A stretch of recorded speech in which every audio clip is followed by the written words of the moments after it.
Welcome to Talk of the Town. I'm Rod Johnson, your host, and I tell you what, this time of year, the Talk of the Town is definitely about school because school's going to be open, and that's what we are going to talk about today. We have as our guest Superintendent Beth Giese and Activities Director Jake Winchell. Thank you both for being here today. You're welcome. Thank you. Now, first of all, Beth, summer, how did it go for you? It was a great summer. We got a lot of things done, and we've got a new Director of Operations, so a lot of changes in the building, and I think we look really good around the buildings, and teachers have been pouring in this last month. So, you know, in our office, July is a really busy time. The new fiscal year starts July 1st, so for us, it's a really, really busy time. I was going to say, you don't really get the summer off. No, I don't. We both work year-round. There's about 5 of us in the district, but we work year-round. To me, this is always kind of an exciting time of year because, you know, a lot of students won't admit it, but I think they're really looking forward to getting back to school. And I think even, you know, teachers and everybody's kind of ready to go back back at it, don't you think? I 100% agree with that. My own 2 children, it's about August 1st, and 2 months would be just fine for them, but yeah, we're ready, and you know, school year's upon us. Let's talk a little bit about numbers, enrollment. How does it look compared to other years? I mean, do you see any trends of up and down as far as enrollment goes? Right. My last 3 years as superintendent, the first year we were up by 3, and the year after that we were up by 6, and last year we were up by 7. I checked the numbers right before we came, and for some odd reason, we're up by almost 17 this year. Really? We've just seen a huge movement, especially at the middle school and upper elementary levels. Lots of growth. The realtors say the houses are selling quite quickly. I think Cannon Falls has become more affordable. And maybe with the new hospital and things like that, we're just seeing some real growth. I'll believe it when I see it next week. 17 would be very, very high. We'll have our final numbers next Tuesday, and we'll report that to the Beacon, but as of today, we're up by 17 kids. That's good. But generally, it sounds like last few years have been pretty steady. It's been pretty steady. You know, we have a very, very large senior class. You know, they've always been kind of that bubble group, and so we've anticipated for quite some time. They've been 5 sections for a long time, and there are 122 students. So when you lose that in your incoming class, you know, kindergartners around 90, and the average class size in Cannon Falls is about 100. Okay. So, you know, we do feel the pain when 122 leave us, but if growth continues the way it is, we shouldn't have anything to worry about. All right. And Jake, we're going to talk more about activities in a moment, but just quickly, do you know yet on, say the fall athletics activities, numbers, do they go up and down a lot? They're usually pretty similar, and from last year, they're pretty close to the same, actually down a little bit. Seeing a lot of kind of one-sport athletes recently, so not the 3-sport athletes pretty rare these days, which is unfortunate because it helps you in all sports to be active in other sports too. So down a little bit this year, but pretty steady across the board otherwise. Now, Beth, the school district has to be one of the largest employers in the community. You know, how many employees are there? And I imagine we have some new employees this year. We do. We always think we're not going to be doing much hiring over the summer, but typically we do. We hire a few teachers. You know, on payroll we have 216 employees, and that would include coaches. Maybe they don't work for us, but they do get a paycheck from Cannon Falls Schools. So there, as of today, there's 216 people that have some form of income from the school, and we appreciate that. We really try to get people that live in our community to work at the school. It's important to us. They have a better connection with the kids if they have a play in the community as well. So, yeah, we like our employees. They're definitely hard workers, that's for sure. And I actually visited with a new employee about a week ago, and he was very excited to be coming on board. Speaking of employees and transportation, now wasn't it a year ago where the buses and everything is managed by, is it SafeLink? SafeLink, yes. And how did that go, and do you see that continuing in the future? We do. I anticipated it to go well, but actually I didn't expect it to go quite this well. It has really taken a lot of things off the district office. And that's what I was going to ask. Was that one of the main reasons because of just so much involved with the district employees? Right. It got to a point where I was kind of the transportation director as well. And you never have the best connection, and things aren't done quite as well if you're not right there. And what SafeLink did is they came in and they took on all of our employees, and we really liked that. I know you've even driven for us. We appreciate that very much. But it's just been one thing where if there's a sub needed or something like that, it's better to have a transportation department doing that. But fiscally, it just made no sense to sell our buses and our vans and those things when you already own them. Right. And so we were kind of state of the art. We were one of the very first school districts to ever look at it from this angle. And we were lucky that we had someone in our community that could do that and was interested in that. But to take something on like that and not own the equipment and not to own the bus garage was kind of an interesting approach, and we found a lot of success with it. So this agreement, or it's somewhat rare with school districts? It's extremely It really rare. is? I Okay. actually, the exact situation we have, I haven't found another. Really? Okay. And it's good to hear it's working out. It's going really well. Yeah, All we're right. very happy. It's actually been a cost savings in the long run. When you don't have to hire people and contract out people to do certain things, those are just expectations by SafeLink. And Andy Sandstrom runs that business just immaculately. And I know, how you've had to deal with in the past finding a bus to go to an athletic event or Yeah, something like that's that. right, Jake. I'm sure you've been involved a lot with Right. it too. Has it made your job a little easier? It's been great. We always have drivers. You don't have to worry about that. Joe Walls is the transportation coordinator. Probably see him twice a week. We talk about what's coming up and make sure we have a bus and a driver and they're on time. And then Andy does a great job too. Andy comes by. I see him quite often too.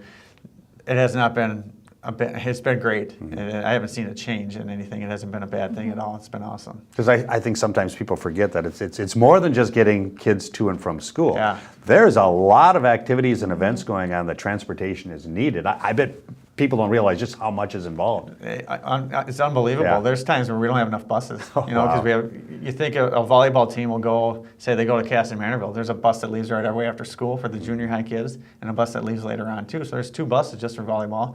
And we also got soccer and football and tennis and all these other cross country, these fall sports that they need to get places. So doing a schedule, I got to be mindful about how many buses we have. Because at You the don't wanna same run time, out. at the same time that these kids are going to a different community, the other kids are trying to go home still. So when we don't have all these buses where we can just, if we have, how many buses do we have?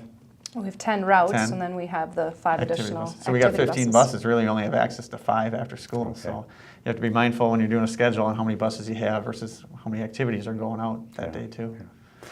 Beth, you mentioned cost savings with this arrangement. That kind of brings me to the next question. It's always a challenge for school district, the finances. So what's the condition of financially of the Cannon Falls School District? It can be difficult. I think everyone knows that we've had 2 past failed referendums. I look at that as not the community saying we don't support the school, because they certainly do. We're not in that situation. But financially, we are having to really, really watch our pennies, and that's fine. It is difficult when Zumbrota-Mazeppa just passes, a referendum at $1,300, and we don't have those same finances. Kenny Wanamingo passed one, and Northfield passed one, and it makes it difficult to keep up. And this year and I'm sure we'll be talking about that, but implementing a quite large technology initiative, and we've really got the support of our school board and where we want to go with things. So our student scores are higher than other people, Really? and we do it with less money, and I'm really proud of that. But no, we're doing okay, but we really do have to look at every cost savings. We do lose some candidates, teachers, maybe an administrator or something like that, because our pay scales are quite a bit lower than other schools. But for me, it's about being here and living in Cannon Falls and being a part of our family in Cannon Falls schools. And I think that's why so many of us stay. We love it. It isn't about our paycheck, it's about being here. And so we're doing okay. We're watching our pennies, but we're doing all right. Because I know it's complicated with the state and the state funding, and you try and figure all that out. And because there is a discrepancy between what schools in the metro area get compared to outstate schools. Correct. And I don't know if there's a simple way for you to kind of explain that, but by all means, give it a try if you want. I can try. There is a piece called location equity, and there were 9 schools that they added in, and that was, me and some other superintendents going up there and really fighting for, Randolph, for example, falls in Dakota County, and so they were getting some of that metro money, although running a school very similar to ours. And so we had to really go up and fight, and I felt like our legislatures heard us. They heard us say this isn't equitable. And so we were able to get some of the location equity, which has really helped us a lot these last couple years. But really what hits us more than anything is the unfunded mandates. When you incorporate a teacher evaluation system, which we totally agree with, and teachers need to be evaluated, but when you add on 3 a year and you add on all these things and then there's no money for maybe an assistant principal or anything, that makes schools, it makes it really, really difficult for us. You mandate all day, every day kindergarten, well, then you have to fund that. You know, those kinds of things. If we could just have everything that goes through with a mandate attached with some funding, I think schools really, really would do, we would have a better time with our finances. To me, that kind of makes sense. It does make sense, but there's no funds there, Yeah, and we all okay. know that. So, you know, I just want to reiterate, I think we're doing amazing things in Cannon Falls, and I'm really proud that we do that kind of on a shoestring. Yeah. So, and I work really hard at getting grants, and I know a lot of other schools don't get grants because they are getting different funding. So maybe it works in our favor. If I can continue to write those grants and get those money things in, maybe we're better off for that. I don't know. All right. Again, our guest on Talk of the Town, we have Beth Giese, Superintendent of Cannon Falls Schools, and also Jake Winchell, who's the Activities Director. We appreciate them joining us here today on Talk of the Town. One thing that is kind of the talk of the town, and there was some publicity at the last school board meeting, some media showed up, kind of an unfortunate situation that involved the Bomber Dance team, and as I understand, it was a lock-in, and an unfortunate prank happened, which led to the dismissal of the coach. A tough issue on both sides. Just your thoughts, or can you comment on that at all? You know, there's not a lot that we can get into a lot of detail. I guess what has been really difficult, and you're right, it has been a very difficult week for me, especially back to school time. We should be focusing on other things. We were kind of surprised by the media attention on all of this, of course, but it's hard when you have policies. And most school districts follow the MSBA, which is the Minnesota School Boards Association recommendations for policies, and that is certainly what we do. Every school district has the opportunity to tweak those policies if they want to. Legal counsel will often tell you not to do that. They will say, you know, if you stick with the MSBA, it's covered, those types of things. So that's where our hazing and our weapons policy falls into play. We like to use the word zero tolerance. A better word would be no tolerance, because at the end of our policy, there is administrative right to kind of, you know, make some of our own decisions there.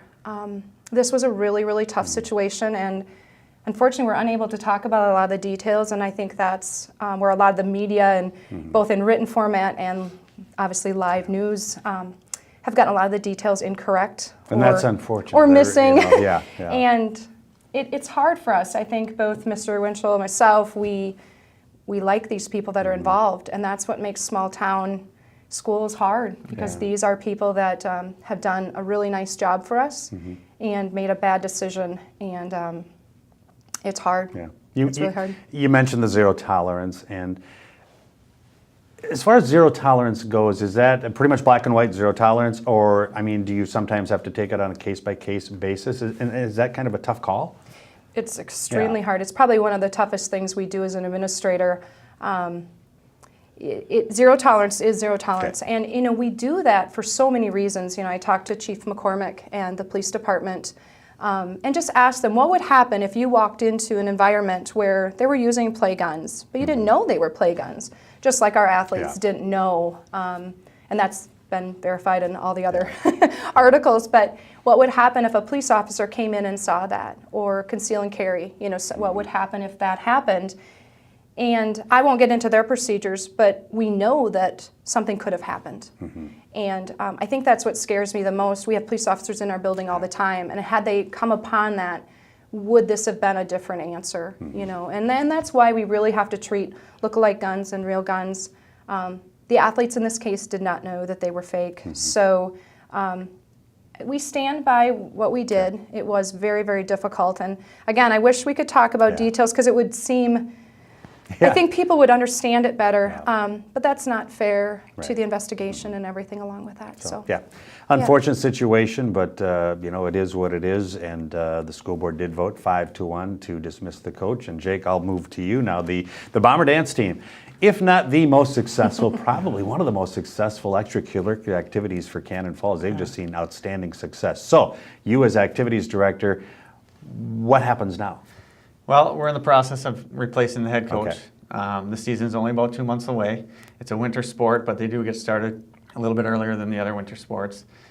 Like you said, a very successful program. I think it's going to be an attractive job. Yeah. I'm very confident we'll be able to fill it. And we owe it to the girls. I mean, they deserve to have the best coach, the best high school experience they can have. So position is posted. We'll move on that to get somebody hired as soon as possible. Like I said, it doesn't start for a couple months yet, but there's lots of stuff that coaching is. You have one season, but you do a lot of stuff year-round, including ordering music for dance team. I mean, that's something that has to get done, and we're continuing with that, as well as costumes. We're in the middle of getting costumes ordered, and that's the head coach's responsibility. So we have taken that on, and we're working with some people to make sure those costumes get ordered and ready for whoever we get into place to be the head coach. And you're pretty confident then that 2 months that we can.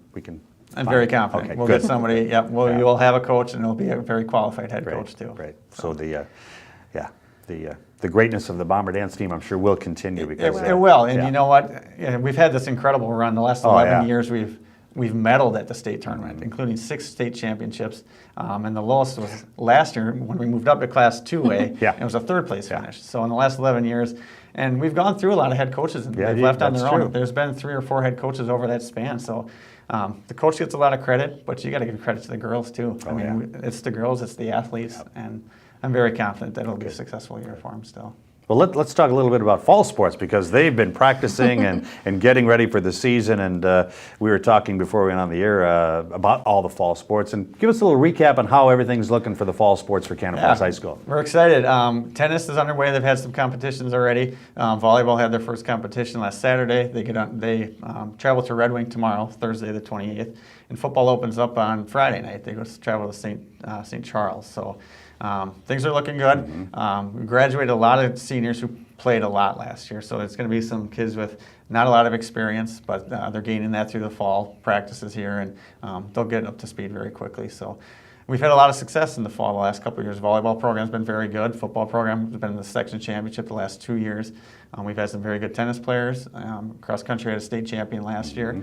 And soccer is an up-and-coming program. So looking to continue that success. Those kids are working hard, and it's fun. I can't wait for those competitions to really get into full swing. Now, soccer was brand new last year, was it? Yes. So what are the expectations this year? I mean, it's so new, but I mean, I think everybody's, especially the players, are very excited about it. Very excited. Like you said, year 2 of soccer. Took our lumps last year a little bit. We did. Both boys and the girls were able to win a couple games. Numbers are up this year, which is encouraging. People are excited about it. And both, the boys played Stewartville last night. They lost 2-1, so lost a close one. Stewartville also beat our girls team in a close game. Both coaches are very happy with the effort and their learning. Lots of these kids haven't played, they play youth soccer.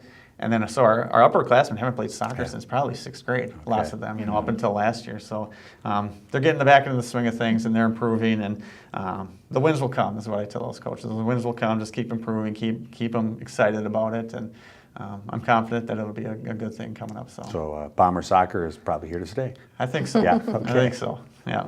All right. With school starting, all of a sudden there's going to be extra cars and kids and. People should keep in mind that when school starts to be extra safe, wouldn't you agree? Absolutely. I mean, that is probably one of our biggest concerns those first days. And, we have a lot of parents that drive their kids to school, yet we pick up 100% of our students in this city. And we do that because County Road 19 and the river are considered hazards. And so we get funding for that to make sure that every kid is picked up.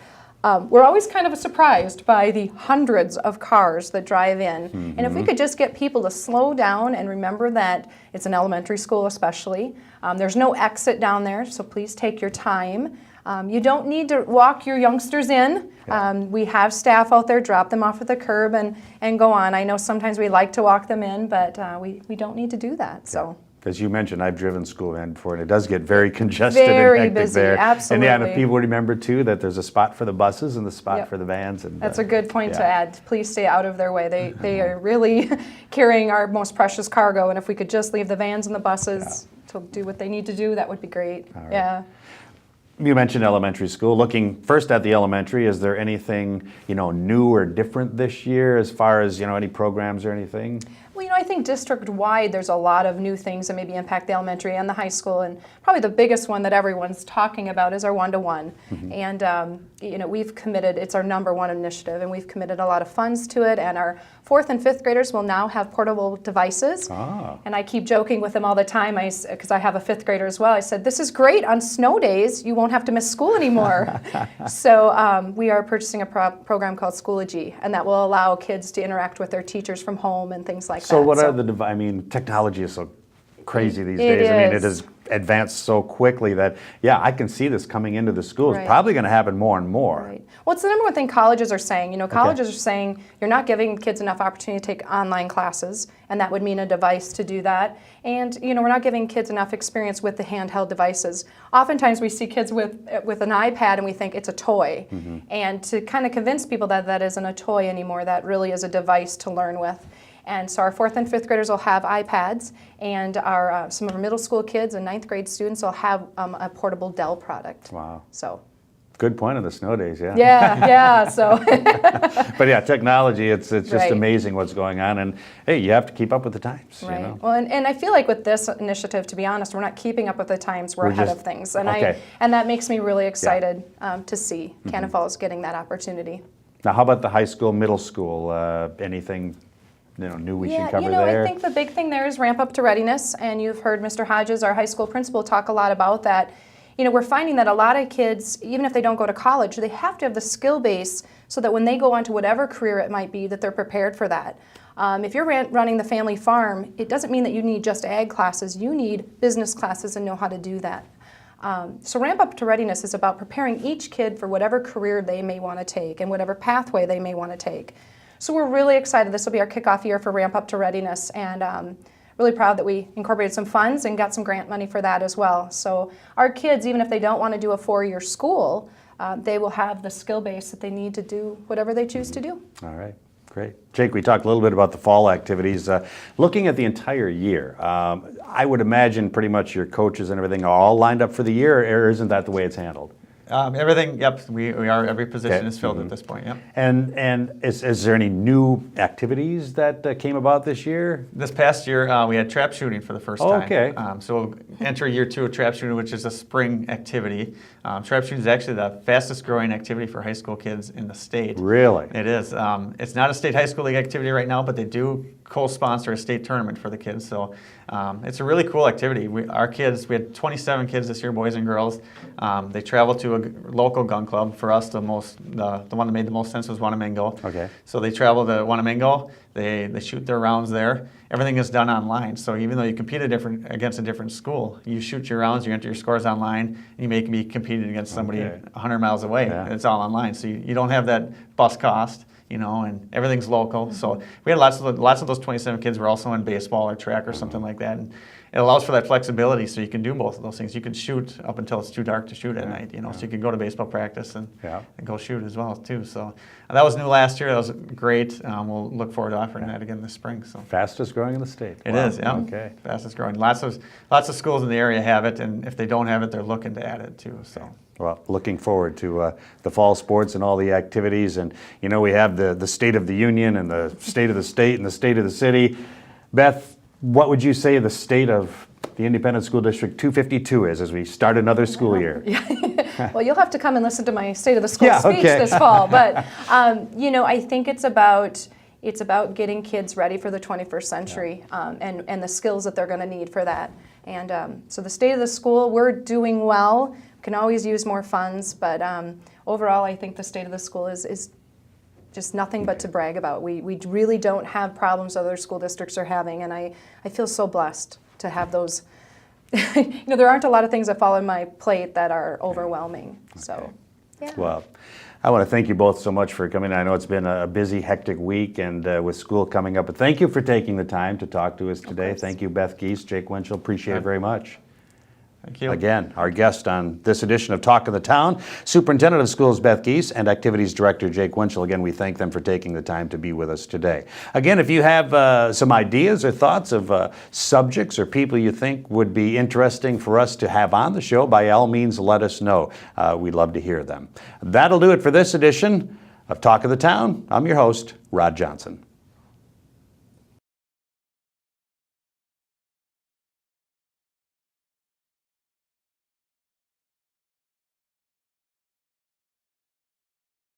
we grew to 92,000 square feet. So we're about 3 times bigger than what we were at the other facility. There were a number of issues that came up. Again, Bill said that And he was in Cannon Falls. So it's even a Cannon Falls connection. That's Yeah. correct. He was in Cannon Falls at least the winter